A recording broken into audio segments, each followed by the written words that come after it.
how to fix threads has stopped. Hello guys, if you want to fix thread has stopped, first step, click settings, click apps notifications, and click apps. Wait a second for loading and scroll down.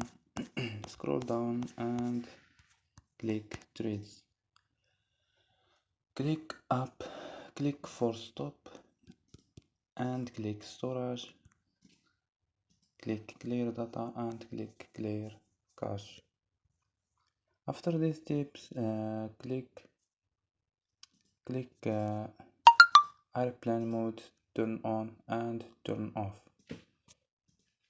So don't forget like and subscribe. Bye.